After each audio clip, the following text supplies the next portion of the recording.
AIIMS ಕಿಚನ್ಗೆ ಸ್ವಾಗತ. ಇವತ್ತು ತುಂಬಾ ಸುಲಭವಾಗಿ ಬೆಂಡೆಕಾಯಿಯನ್ನು ಬಳಸಿ ಪಲ್ಯವನ್ನು ಮಾಡ್ತಾ ಇದ್ದೀನಿ. ಡ್ರೈ ಪಲ್ಯ ತುಂಬಾ ಚೆನ್ನಾಗಿರುತ್ತೆ, ರುಚಿ ಅಂತೂ ಡಿಫ್ರೆಂಟ್ ಆಗಿರುತ್ತೆ. ಬನ್ನಿ ನೋಡೋಣ. ಮೊದಲಿಗೆ ನಾನಿಲ್ಲಿ ಬೆಂಡೆಕಾಯಿನ ಕಟ್ ಮಾಡಿ ತಗೊಂಡಿದ್ದೀನಿ. ನೋಡಿ, ಈ ಥರ ಸ್ವಲ್ಪ ದೊಡ್ಡ ಸೈಜಲ್ಲಿ ನಾವು ಕಟ್ ಮಾಡ್ಕೊಬೇಕು.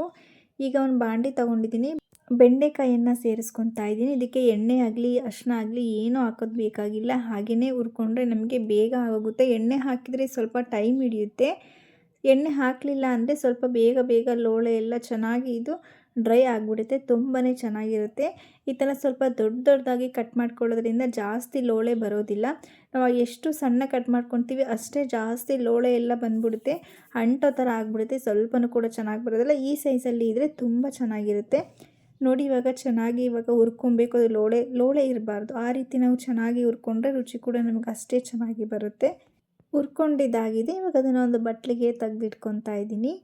ಇವಾಗ ಒಂದು ಪ್ಯಾನ್ ತಗೊಂಡಿದ್ದೀನಿ, ಅದಕ್ಕೆ ಸ್ವಲ್ಪ ಕಡಲೆ ಬೀಜವನ್ನು ಸೇರಿಸ್ಕೊತಾ ಇದ್ದೀನಿ. ಕಡಲೆ ಬೀಜ ಚೆನ್ನಾಗಿ ಹುರ್ಕೊಬೇಕು, ಇದು ಕ್ರಿಸ್ಪಿ ಆಗಬೇಕು, ಅದು ಮೆತ್ತಗಿರಬಾರ್ದು, ಕ್ರಿಸ್ಪಿ ಆಗೋರು ಕೂಡ ಚೆನ್ನಾಗಿ ನಾವು ಹುರ್ಕೊಬೇಕು ನಾವು. ಇದಾದ ನಂತರ ಇದನ್ನು ಸಿಪ್ಪೆ ಎಲ್ಲ ತೆಗೆದು ನಾವು ಇಟ್ಕೊಬೇಕು. ಇವಾಗ ನಾನು ತೆಗೆದಿಟ್ಕೊತಾ ಇದ್ದೀನಿ. ಈಗ 1 ಟೀ ಸ್ಪೂನಷ್ಟು ಜೀರಿಗೆಯನ್ನು ಸೇರಿಸಿದ್ದೀನಿ. ಜೀರಿಗೆ ಅಂತ ಹಾಕಿದ್ರೇ ಟೇಸ್ಟು. ಇದು ಕೂಡ ಬಿಸಿ ಆದ ನಂತರ ಅದು ಕೂಡ ಒಂದು ಪ್ಲೇಟಿಗೆ ತೆಗೆದಿಟ್ಕೊಂಡಿದ್ದೀನಿ. ಇದಾದ ನಂತರ ಬಿಳಿ ಎಳ್ಳನ್ನು ಸೇರಿಸ್ಕೊತಾ ಇದ್ದೀನಿ, 1 ಟೀ ಸ್ಪೂನಷ್ಟು. ಇದು ಕೂಡ ಬಿಸಿ ಮಾಡ್ಕೊಳ್ಳಿ.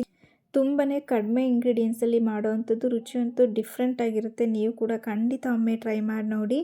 ಎಳ್ಳನ್ನು ಕೂಡ ತೆಗೆದಿಟ್ಕೊಂಡಿದ್ದೀನಿ. ಇವಾಗ ಬ್ಯಾಡಗಿ ಮೆಣಸಿನ್ಕಾಯಿ ಹಾಕಿದ್ದೀನಿ, 2 ಸೇರಿಸಿದ್ದೀನಿ. ನಿಮ್ಮಲ್ಲಿ ಬ್ಯಾಡಗಿ ಮೆಣಸಿನ್ಕಾಯಿ, ಗುಂಟೂರು ಮೆಣಸಿನ್ಕಾಯಿ ಇಲ್ಲ ಅಂದರೆ ಮನೆಯಲ್ಲಿ ಉಪಯೋಗಿಸ್ತಾರಲ್ಲ ಅಚ್ಚ ಖಾರದ ಪುಡಿ, ಅದನ್ನು ಕೂಡ ನೀವು ಡೈರೆಕ್ಟಾಗಿ ಮಿಕ್ಸಿ ಜಾರ್ಗೆ ಸೇರಿಸ್ಕೋಬೋದು. ಇವಾಗ ಇದನ್ನು ಮುಟ್ಟಿದ್ರೆ ಪುಡಿ ಆಗಬೇಕು, ಆ ರೀತಿ ನಾವು ಚೆನ್ನಾಗಿ ಇದನ್ನು ಬಿಸಿ ಮಾಡ್ಕೋಬೇಕು. ಇವಾಗ ಇದನ್ನು ಕೂಡ ಸೈಡಿಗೆ ತೆಗೆದಿಡ್ತಾ ಇದ್ದೀನಿ. ಇವಾಗ ಎಲ್ಲ ಕೂಡ ಬಿಸಿ ಮಾಡಾಗಿದೆ. ಇವಾಗ ಮಿಕ್ಸಿ ಜಾರ್ಗೆ ಹಾಕ್ತಾ ಇದ್ದೀನಿ. ನಂತರ ಬೆಳ್ಳುಳ್ಳಿ ತೊಗೊಂಡಿದ್ದೀನಿ, ಒಂದು 4 ಎಸಳಷ್ಟು ಬೆಳ್ಳುಳ್ಳಿ ತೊಗೊಂಡಿದ್ದೀನಿ. ನಂತರ ಹುರಿದಿದ್ವಲ್ಲ ಕಡಲೆ ಬೀಜ, ಅದನ್ನು ಸಿಪ್ಪೆ ತೆಗೆದು ಇಟ್ಟಿದ್ದೀನಿ, ಅದನ್ನು ಕೂಡ ಸೇರಿಸಿದ್ದೀನಿ. ಇದಾದ ನಂತರ ಧನಿಯಾ ಪುಡಿಯನ್ನು ಸೇರಿಸ್ತಾ ಇದ್ದೀನಿ. ಮನೇಲೇ ಮಾಡಿರೋದ್ರಿಂದ ನಾನು ಧನಿಯಾ ಕಾಳನ್ನು ಸೇರಿಸಿಲ್ಲ, ಡೈರೆಕ್ಟಾಗಿ ಪುಡಿನೇ ನಾನು ಸೇರಿಸ್ತಾ ಇದ್ದೀನಿ. ನಂತರ ಹುಣಸೆ ಹಣ್ಣು, ಇದಂತೂ ಮಿಸ್ ಮಾಡ್ದಂಗೆ ಸೇರಿಸ್ಕೊಳ್ಳಿ. ಈಗ ಇದನ್ನು ರುಬ್ಕೊಂಬನ್ನಿ, ಈ ರೀತಿ ಇರಬೇಕು, ತುಂಬಾ ನಯಸ್ಸಾಗಿ ರುಬ್ಕೊಂಬರಬೇಡಿ. ಇವಾಗ ಅದೇ ಪ್ಯಾನಿಗೆ ಸ್ವಲ್ಪ ಎಣ್ಣೆಯನ್ನು ಸೇರಿಸ್ತಾ ಇದ್ದೀನಿ. ನಂತರ ಈರುಳ್ಳಿ, ಸಣ್ಣದಾಗಿರೋ ಒಂದೇ ಒಂದು ಈರುಳ್ಳಿಯನ್ನು ಸಣ್ಣದಾಗಿ ಕಟ್ ಮಾಡಿ ಸೇರಿಸಿದ್ದೀನಿ.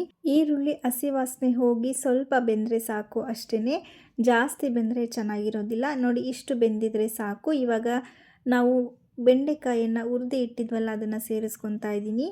ಎಲ್ಲನೂ ಕೂಡ ಒಮ್ಮೆ ಚೆನ್ನಾಗಿ ಮಿಕ್ಸ್ ಮಾಡ್ಕೊಳ್ಳಿ. ಬೆಂಡೆಕಾಯಿ ಆಲ್ರೆಡಿ ಒಂದು 50% ಬೆಂದಿರುತ್ತೆ, ಇನ್ನೊಂದು 50% ಮಾತ್ರ ಬೇಯಬೇಕು ಅಷ್ಟೇ.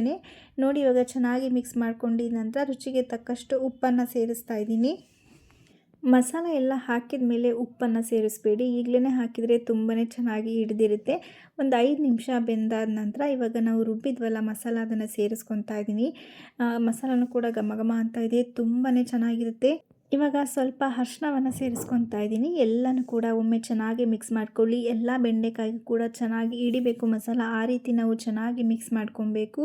ಯಾವಾಗಲೂ ಒಂದೇ ಥರ ಬೆಂಡೆಕಾಯಿ ಪಲ್ಯ ತಿಂದು ಬೇಜಾರಾಗಿದ್ದರೆ ಖಂಡಿತವಾಗ್ಲೂ ನೀವು ಈ ಥರ ಟ್ರೈ ಮಾಡ್ಬೋದು, ತುಂಬ ಚೆನ್ನಾಗಿರುತ್ತೆ, ಎಲ್ಲರಿಗೂ ಕೂಡ ಇಷ್ಟ ಆಗುತ್ತೆ. ಈ ಮಸಾಲ ಎಲ್ಲ ಮಿಕ್ಸ್ ಮಾಡಿದ ನಂತರ ಮೀಡಿಯಮ್ ಫ್ಲೇಮ್ ಕೊಟ್ಟು ಇದನ್ನು ಮುಚ್ಚಳವನ್ನು ಮುಚ್ಚಿ ನಾನಿಲ್ಲಿ ಒಂದು 2-3 ನಿಮಿಷ ಚೆನ್ನಾಗಿ ಬೇಯೋದಕ್ಕೆ ಬಿಡ್ತಾ ಇದ್ದೀನಿ ಅಷ್ಟೇ. ಒಂದು 2-3 ನಿಮಿಷ ಆದಮೇಲೆ ನೋಡಿ, ತುಂಬ ಚೆನ್ನಾಗಿ ಬೆಂದು ರೆಡಿಯಾಗಿದೆ. ನೋಡ್ತಾ ಇದ್ರೇ ತಿನ್ನಬೇಕು ಅಂತ ಅನ್ನಿಸ್ತಾ ಇದೆ. ಚಪಾತಿಗಂತೂ ಸೂಪರ್ ಕಾಂಬಿನೇಷನ್ ಅಂತಲೇ ಹೇಳ್ಬೋದು. ಸಿಂಪಲ್ಲಾಗಿ ಈ ಥರ ಡ್ರೈ ಆಗಿ ಮಾಡ್ಕೊಳ್ಳಿ, ತುಂಬಾ ಚೆನ್ನಾಗಿರುತ್ತೆ. ಬೆಂಡೆಕಾಯಿ ಗೊಜ್ಜಿನಕ್ಕಿಂತ ಡ್ರೈ ಆಗಿದ್ರೇ ನಮಗೆ ತಿನ್ನೋದಕ್ಕೆ ತುಂಬ ಚೆನ್ನಾಗಿ ಅನಿಸುತ್ತೆ. ಇಷ್ಟೇ ರೆಡಿ ಆಯಿತು. ಈ ಸಿಂಪಲ್ ಆಗಿರೋ ರೆಸಿಪಿ ಇಷ್ಟ ಆಗಿದ್ದರೆ ಸಬ್ಸ್ಕ್ರೈಬ್ ಮಾಡಿ, ಸಪೋರ್ಟ್ ಮಾಡಿ. Thank you for watching.